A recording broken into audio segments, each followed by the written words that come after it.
Hello listeners, and welcome to Let's Chat, one of many an episode where we have a guest speaker sharing their amazing journey towards a better way of being through a teaching, a practice, or from a passion of helping others, be it through mainstream or complementary healing practices.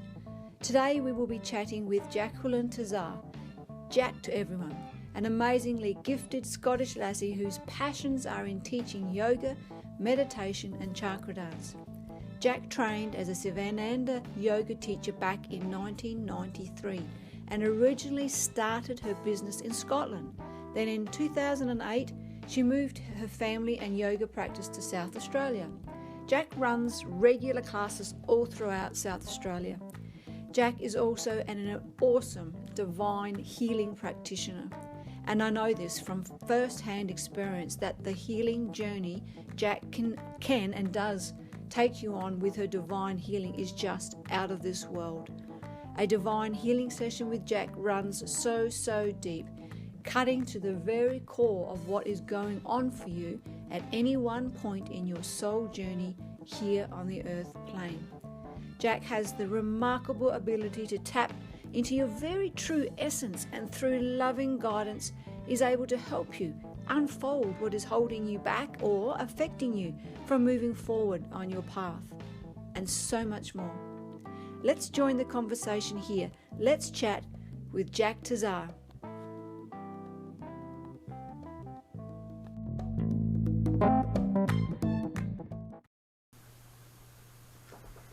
Hi Jack, and welcome to the Better Way of Being podcast. It's wonderful to have you here and join the program. Oh, thank you. That's awesome. Your career in helping people to reach a greater way of living has seen you go on such an amazing journey with yoga, meditation, Chakradance and divine healing. Where did it all start for you? What led you, and if you don't mind sharing, what led you to be doing what you're doing now? Well, I need to go right back to, the very beginning, when I was, a youngster. When I came into this life, Yes. I was very aware and I was very tuned in and very awake. Yeah. But the family that I was born into, they weren't very encouraging, enhancing Yes. any abilities that I had. So I shut it all down. Oh. I completely shut it down.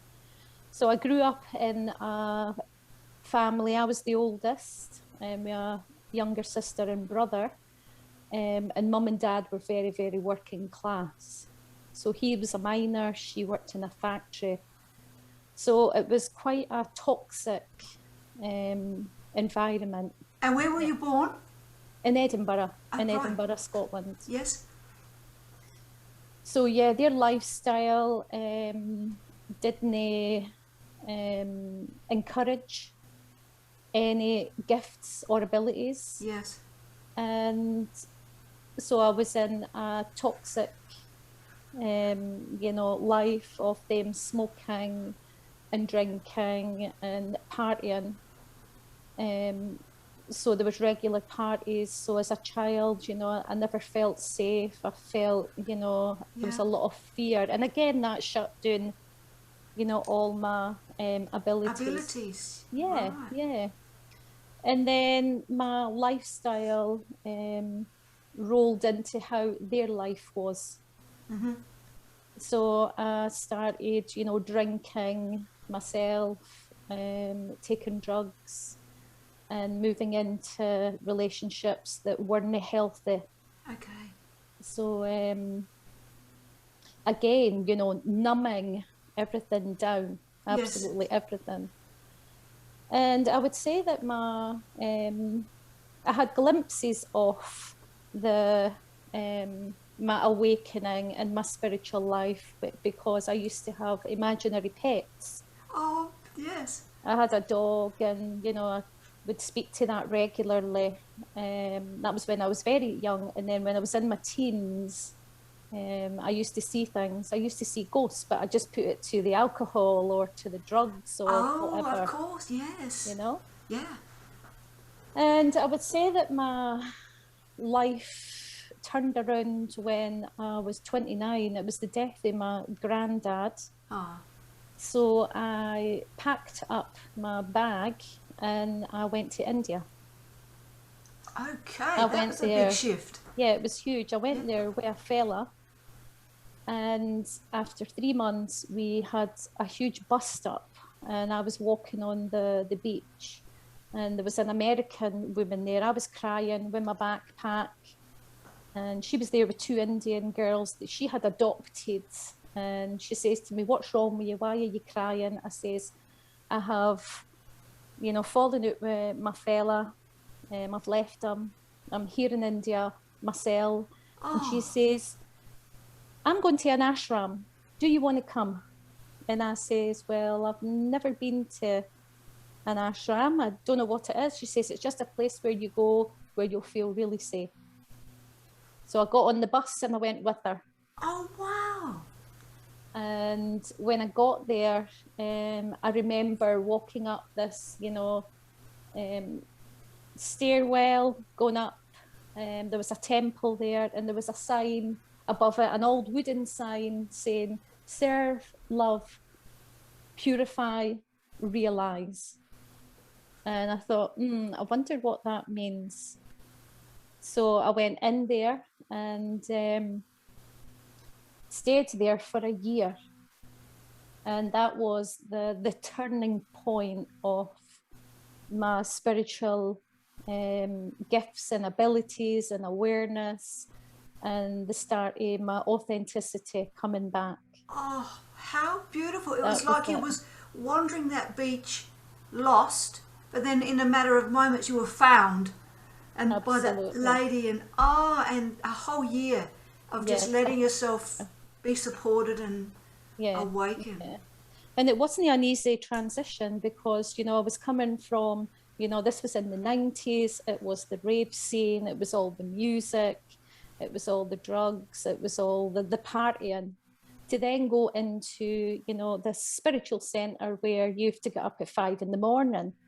And there's no toilets there. You're using, just a hole to do your toilet in, and you're doing 4 hours of yoga a day, and you are chanting, and you're doing karma yoga. What a turnaround! It was a huge transition. But in that time, I could see all the layers of protection I had put round about myself. Of course. They would have been, you probably, did you have the experience energetically feeling them lift as you went through them? Yeah, absolutely. When I started the yoga, because my body had been so shut down, and when I started doing the yoga, moving into certain positions made me feel like this or made me feel like that, or I started crying. So I was starting to open up, as my body was moving and opening, I was opening up as well. And in that time when I was there, I met a beautiful Irish woman called Josephine, and she was going on a weekend course. And she says to me, "Do you want to come?" And I said, "Well, what are you going to do?" And she says, "I'm going to do Reiki." Oh. And I says, "Yeah, I'll go and do that with you." And so that was my introduction to energy healing. Okay. So I done Reiki 1, I done Reiki 2 as well in that time with a beautiful Indian man, Master Chandran. Yes. Then I also realized that as a child, I had been working with energy. And the energy that I had been working with was how to read my parents. Oh, how interesting. How to read, if I seen Dad coming up the street, I would know what his mood would be like when they came in. I could read the energy between my mum and dad. Yeah, it was very, very interesting. So I had been working with energy. Yes. Again, I had never realised that that's what I was doing. Yes, yes. And it was, sounds like it was quite a natural thing for you to do. Yes, Yes. yeah. It was amazing. It was amazing. Yeah. And did you go back to the ashram after doing the Reiki? Yes, I did. And I done the teacher training there. Oh, and what type of Reiki, yoga? So it was called Sivananda, Okay. which is you basically do what's called sun salutation. So you move your body through 12 postures and it creates heat and it warms your body up.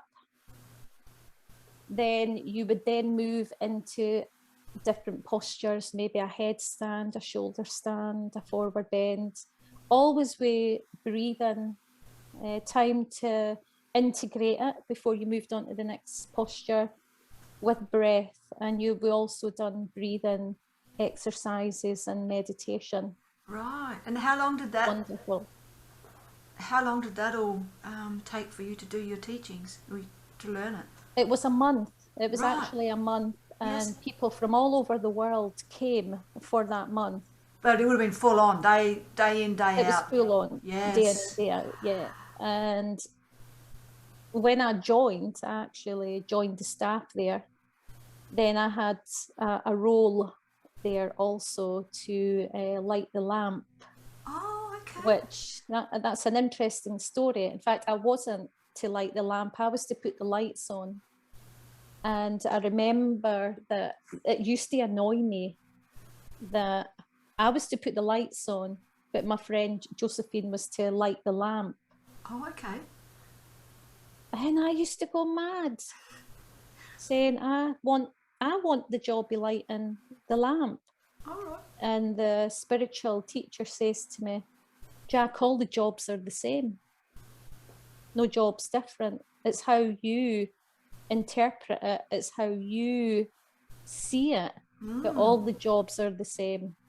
Okay. Which that was a really good lesson for me. Yes. You know, I was attached to, putting the lights on is a crap job, but lighting the lamp is a more prestigious job. Yes. No, the job was to do the job with love and devotion, and then offer that up. You just done the job.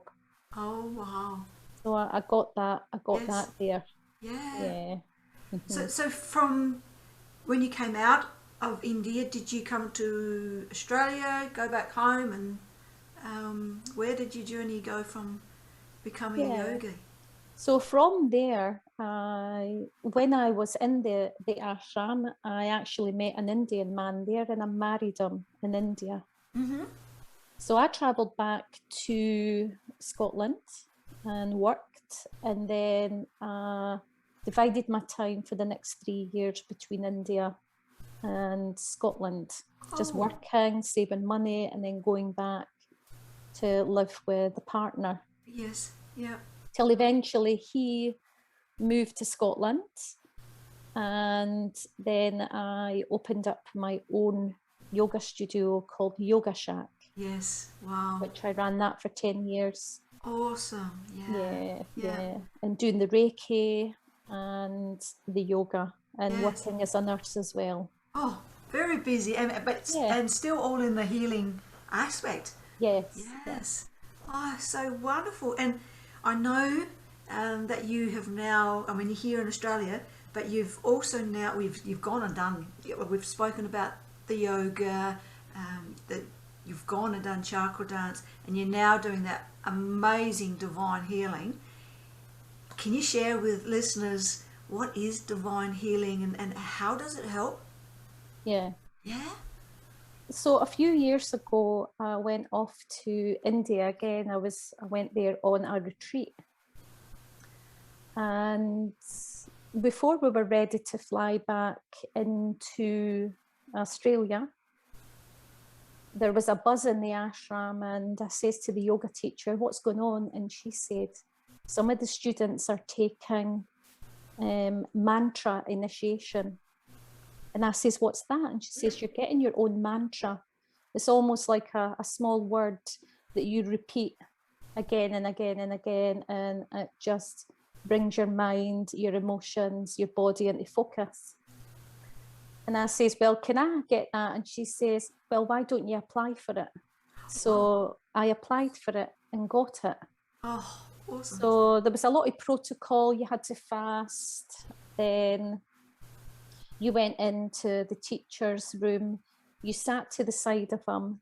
And then he chanted for 20 minutes the mantra that had come from the guru, from the higher, levels of consciousness, through him and then into my ear.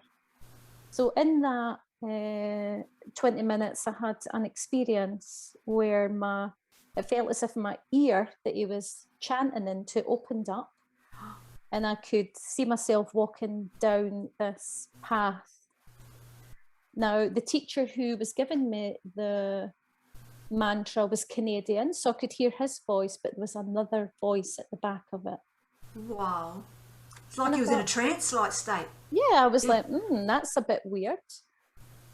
And it was the most amazing feeling. So after 20 minutes, that was it done. And I remember coming out, bursting out crying, floods and floods and floods of tears. There was a huge release. Then I arrived back in Australia the next again day. I flew back. My husband, Derek, picked me up, and I didn't really recognize him. I knew he was familiar, but I was like, there's something not right here. Oh. I got home and I didn't recognize my home. I didn't recognize my pets. Yes. But that's really bizarre. I had this overwhelming, desire to just shave my head and go back and live as a monk back in the ashram. And my husband says to me, Jack, didn't do anything crazy, just integrate it and give it a wee while. I said, okay then.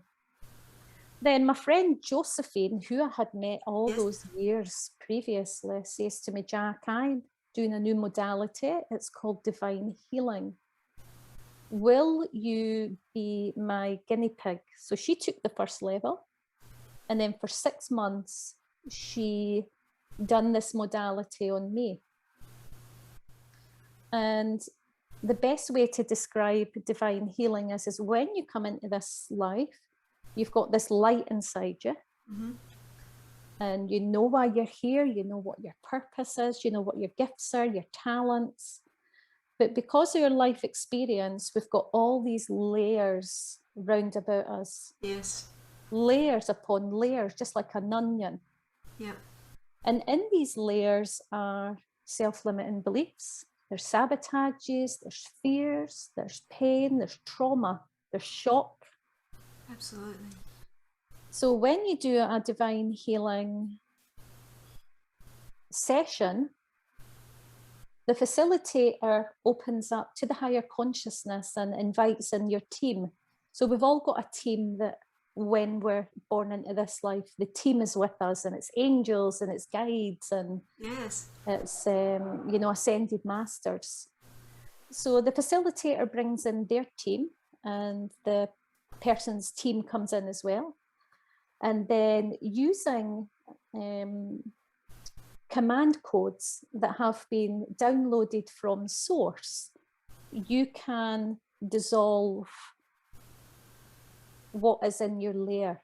It's a multi-dimensional modality. So whatever you clear in that now moment clears for your parents, clears for your grandparents, and then it goes back through the lineage. Yes.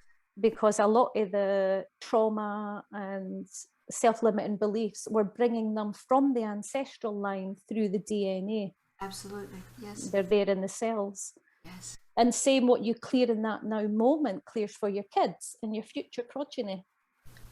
So for 6 months, I was cleared every fortnight by Josephine. Yes. So a lot of stuff was coming up, a lot of pain, trauma, It was confronting, it was harrowing, it was joyous, it was everything for the 6 months. So then I waited for the Divine Healing training to come. So I joined that. Beautiful. And then I have moved through the levels to level 5. Pretty powerful. Pretty powerful. Now, during that, because I was still feeling a bit off, I'm not feeling quite right, the trainer asked her if I could do a one-on-one with her. Okay. She says, yeah, I'll send you, we're going to do some light body work. So I'll send you some information. She sent me some information, which was the wrong information, but which was the right information. Oh, there you go. Yeah.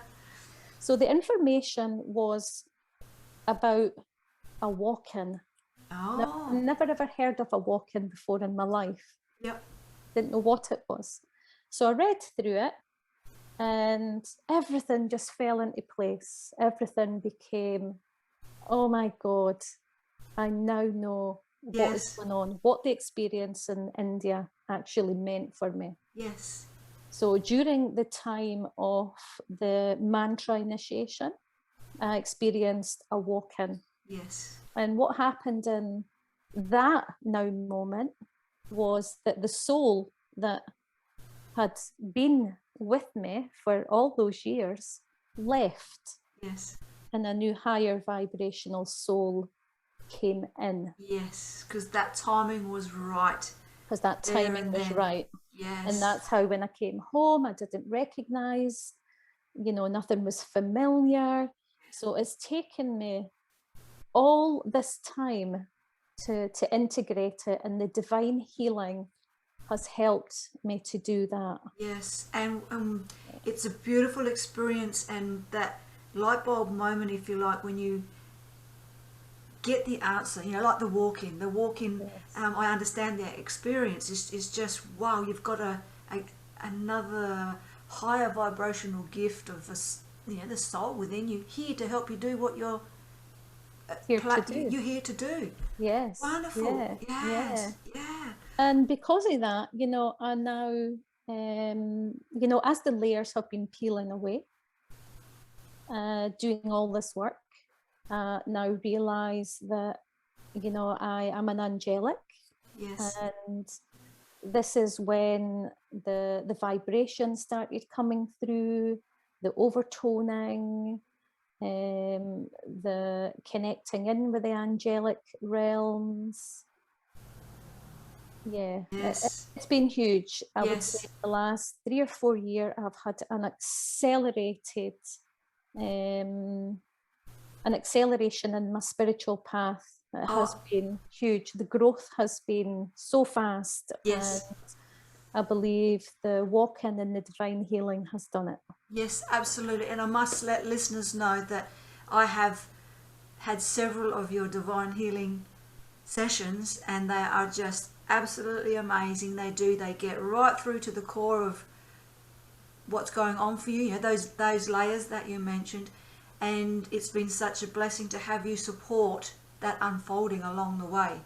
And yeah, thank you. It has been. And divine healing is magical with the codes and your support and your understanding of what's going on. Has really helped clear so many layers just in myself. So listeners, please, we'll get to finding out how to get in contact with you shortly. But yeah, it's absolutely amazing. And I've also participated in your divine healing meditations, when I've come down and caught up with and at a retreat. And again, beyond wow, because you've mentioned it just a minute ago, they are simply amazing, but you're also now taking it to a different level, because over those years your light is still expanding, and you're bringing in the overtoning, and that just takes what you do, particularly in the meditations that I've been in, to another level. Can you explain? Because it is really probably over the last few years more so that overtoning is becoming a bit more spoken about and done. Yeah. Because we're raising our vibrations, we need it. So can you tell us a bit more about overtoning? Yeah. When I was in the ashram, one of the things that we done daily was chanting. So I've always loved chanting, and I love how it makes me feel. It really opens my heart. Yes. Like really expands it open, and yeah, it just makes me feel really expansive. So I've always continued with chanting. I've always, done it regularly. I listen to chants every day. Yes. So that is, part of who I am and, my vibration. Absolutely. I would say in the last few years, it's almost like I've had like a cough. And sometimes pain in my ears. Okay. Throat chakra stuff by the sounds of it. Throat chakra, yeah. Yep. And so I just started chanting one day, and then I just moved my mouth in a certain way, and this tone came. It was just like that. Yep. And I just thought, you know what, I'm just going to trust this. Yes. And I'm just going to see what happens. I'm going to see what happens. And it has just unfolded from there. Yeah. It has just unfolded. No idea, what the sound is going to be. I just open my mouth, it comes. What I do know is during the sessions that I do, yes, it really clears people. Absolutely. They feel it vibrating in their body. Yes, and you can literally, as having experienced it from you, you can literally feel when it comes in. As sitting there, you don't know it's coming, and when you do your overtoning, it's like anything that's been a bit hard to shift, just disperses, evaporates. It's amazing. Just disperses. Yeah, and some of the pitches that you get to, you sort of think, wow, how's that coming out of your mouth? It's such a high pitch, some of them have been. Yeah, beautiful. Yeah. And you use that now in your classes as well?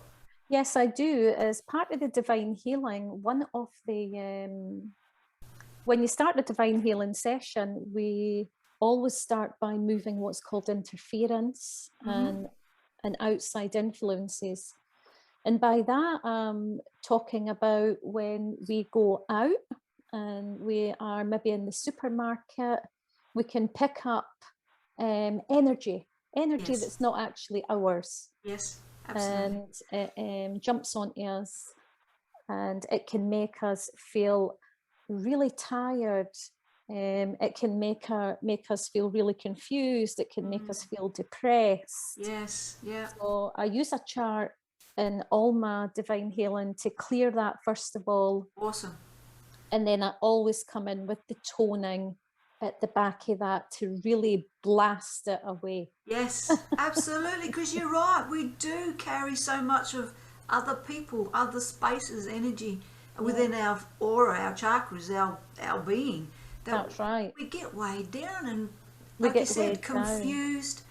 Are these thoughts really mine, or is just the energy that you picked up? But not knowing that, you think you're going mad.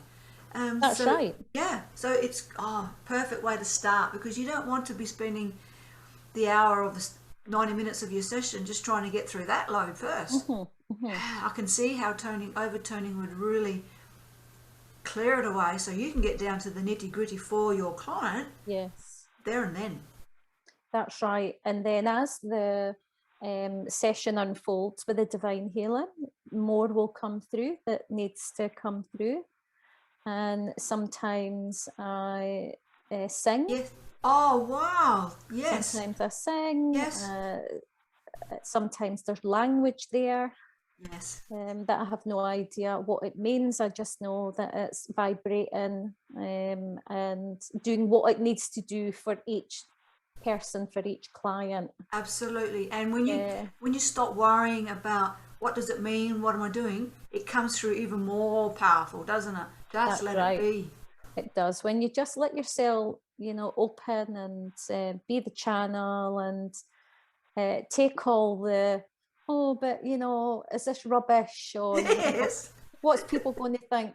When you absolutely. take that out the road, something truly amazing comes forward. Yes, awesome. Yeah, it's Absolutely. wonderful. Oh, that's so exciting. Yes, it is. Yes, yes. And we haven't even, we've spoken a bit about, sorry, I'm going backwards here. We've spoken a bit about your yoga, but I'm also really excited because this is another new thing that you've been so successful with, is the chair yoga. And personally, having recently gone down a path of having to go through rehabilitation from an injury, I know how important it is to be able to keep mobile. And I just found myself doing my own version because I like yoga, and I still wanted to do it. And I found just having a chair and doing it from the chair helps so much. But now you're doing chair yoga. Can you share a bit about chair yoga and where you've seen that come from and where it's going to? Because it's so important to be able to keep moving. Yeah, yeah.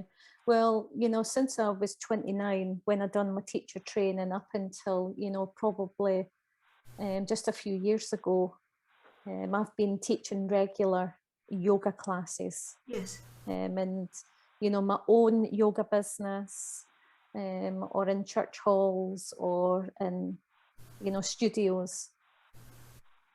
And it was just last year, about a year and a half ago, I was attending a meditation at the church here in Semaphore, and the minister approached me and said, would I do something for the community? And I thought, well, okay, the community. So, you know, what we're talking here. And he was like, well, older people. Yeah. So then the idea of, well, we've got all these chairs here. We've got loads of chairs because they're using the place as a church. Yes. So what can I do with chairs? And because of my yoga background, because, you know, I do meditation, I was able to put together a class called chair yoga. Yes. It's been so successful that I now run 3 chair yoga classes a week. That is amazing. Yeah. And so neat. I know we've spoken like this before, but it's so needed. You know, because some people can't get down. Oh, I still struggle getting up and down off the ground. Some people can't even get down, let alone trying to get back up. But we still need to have that movement and just to get that life force, that chi, flowing through our body and the muscles. So we can do it from a chair. Yeah, that's right. And, you know, the people that come, they're all different ages. I've got a lady who's 93. Oh, and, you know, they're coming with mental health problems. They're coming with physical problems. They're coming with emotional problems. Yeah. And what started off as very much, you know, doing yoga on the chair has morphed into something completely different now. You know, I always ask everybody how they're feeling physically, and they'll say, oh, my back, oh, my shoulder, oh, my... But then I ask, how are you feeling mentally and emotionally? And I really listen then. Yes. And sometimes they say nothing. And then I know what they need in that class. So I always start by, you know, bringing them in to the class, you know, letting go of what they've done before they came there, allowing themselves to give themselves the permission to be there for that hour. Beautiful. That they are worthy of being there, you know, to give themselves that time. We do a meditation, maybe breathing, or, you know, just awareness, how the body's feeling in that now moment. Yeah. And then I usually get everybody up from the chair, and sometimes I'll put on chubby checker, let's twist again, or I'll do a head, shoulders, knees and toes, just to get them moving. Yeah. And, you know, to limber up and get some lubrication in their joints and whatnot. And everybody's always smiling. It makes them feel amazing. Yes. And then we'll do gentle stretches and yoga postures, and always coming back to how you're feeling, you know, how's your body. And then I always finish with a meditation. Beautiful. Sometimes I do the toning. Yes. Or I'll do a guided meditation, or we'll do breath awareness. I just go with what I feel that they're needing in that. Beautiful. And that time. Just for listeners to know that it's not a matter of you sitting down, writing a plan the day before and then sticking to that plan. When you do your classes, you do, because I've seen you and I've been there, in your classes, you tune in, like you said, to what people need there and then. Because what you sort of, have written down may not fit the people that have walked through the door. And you know that when you go to one of your classes, you're going to get what you need. Because you take the time to tune in. And like you've been doing that since a kid, with being able to read people's energy. So what a gift to be able to just have in your teaching practice, to be able to connect, know, and with all the modalities, the therapies, even the intuitive things that come through, you can deliver there and then and reach them. Yeah, it's a very intuitive class. For example, I had a class yesterday, and before I even arrived, I went into the garage. I was like, why am I in here? And then I have these pillows called Shakti pillows that have all these little discs on them. Yes. And I just packed up my trolley bag and I took the Shakti pillow with me. And not knowing who was going to come to the chair yoga, but the people who came to the chair yoga yesterday, there was a woman who had MS. There was a woman who had osteoporosis. And we used the Shakti pillow to roll the limbs and the joints. Because a Shakti pillow, when you press into it, the spikes send a message up to your brain, and it just releases the feel-good chemicals that then comes back to that area, and it gives it heat and it helps with pain and inflammation. Absolutely. So it was spot on for that class, and 3 of them actually took a Shakti pillow away with them for a couple of weeks. Oh, there you go. They loved it so much. Like, we love this. I says, we'll just take them with you and bring them back in a couple of weeks. Oh, and that's why you were in the shed, in the garage. And that's why I went in, and we used it on, we rolled it on the soles of the feet, and we rolled it, we put it to the back of the knees, and we squeezed it between the knees, and we done the hands, and we put it into the lower back, and we put it between the shoulder blades, and we just, sat with it, breathing into that, because it can be quite uncomfortable when you first start it. It does bring you into that moment.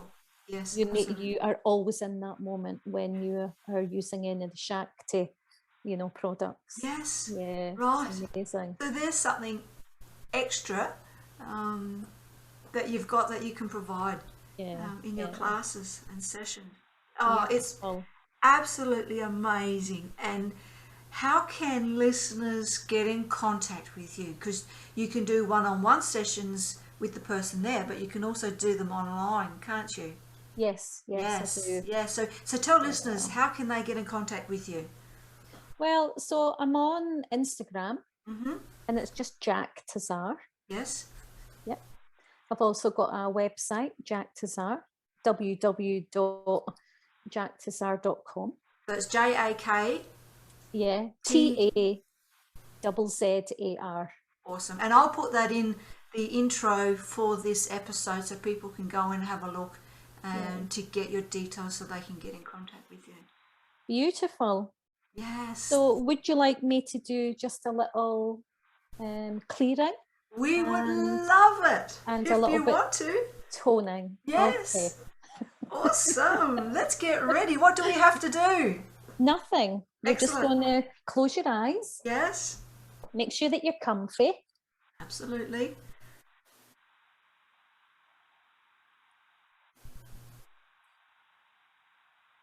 And then you're just going to let yourself connect in with your breath.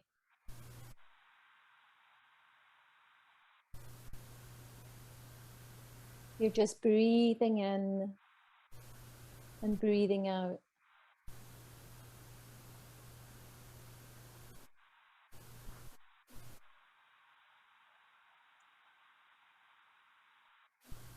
Just breathing in and breathing out.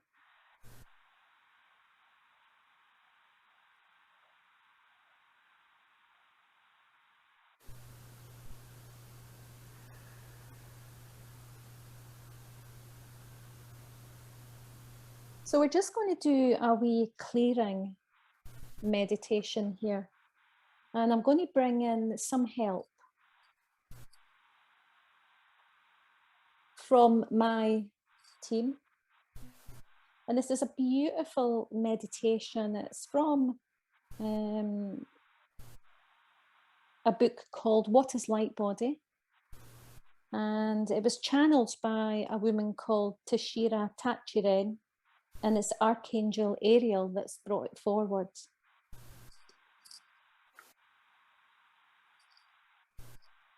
Legions of Michael, grid level 1, spherical around me. Destroyer force angels, grid level 2, spherical around me.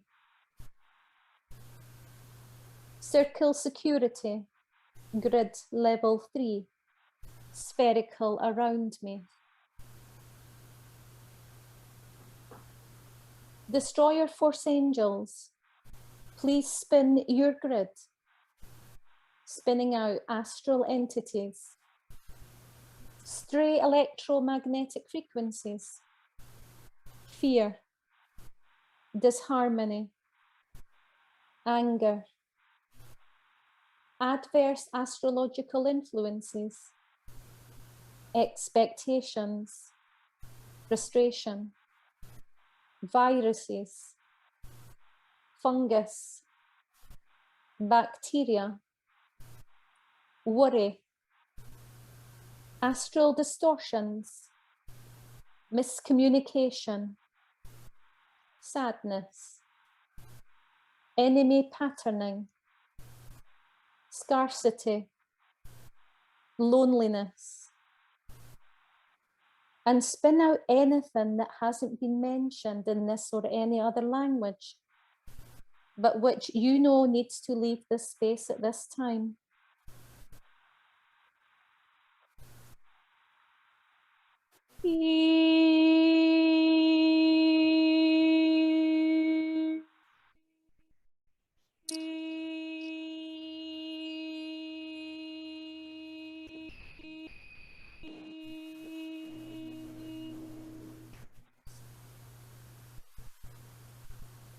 Reverse spin, same stuff.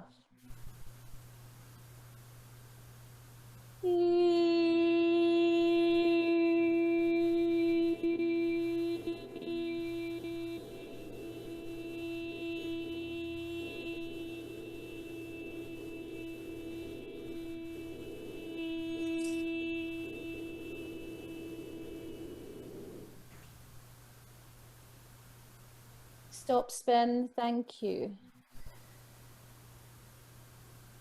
Legions of Michael, infuse your grid with the energies of grace, faith, hope, peace, purity, liberty, harmony, and victory Elohim. Infuse with love and intimacy the unified chakra, centeredness, clarity, full connection with spirit, tolerance, clear communication, health, wealth, following spirit without hesitation, mastery, sovereignty, living heaven, and anything else that I haven't mentioned in this or any other language, but which you know now needs to be in your space at this time.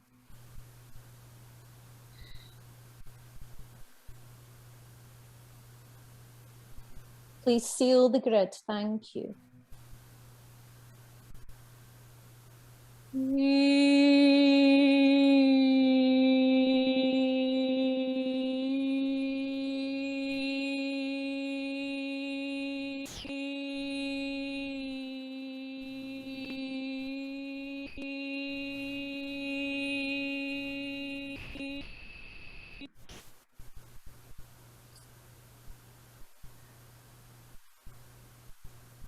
Circle security.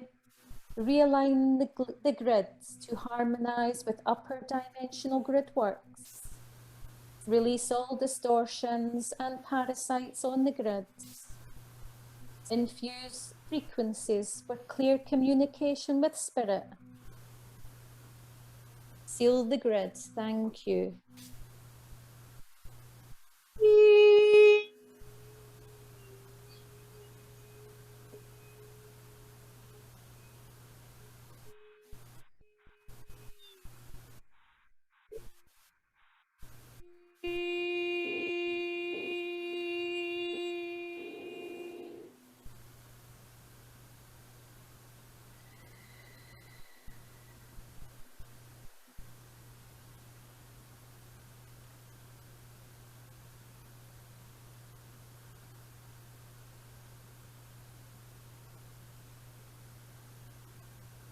So just coming back, connecting once again, deeply with your breath.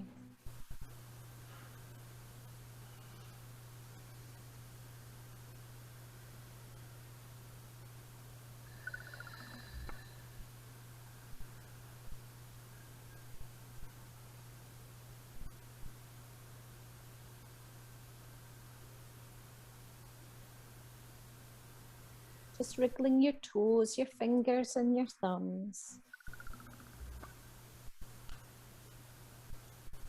And when you feel ready, you just open your eyes.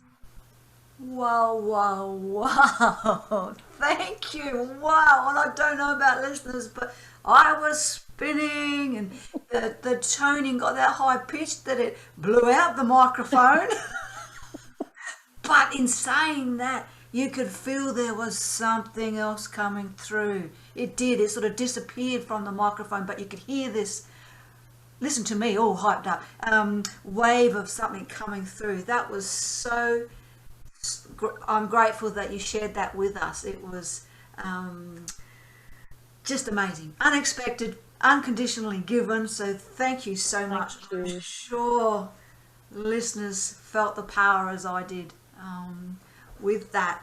Wonderful. And that's overtoning, everyone. Beautiful. And that's Jak Tazzar with everything that she offers. And you, as I said, you don't have to sit down in front of you.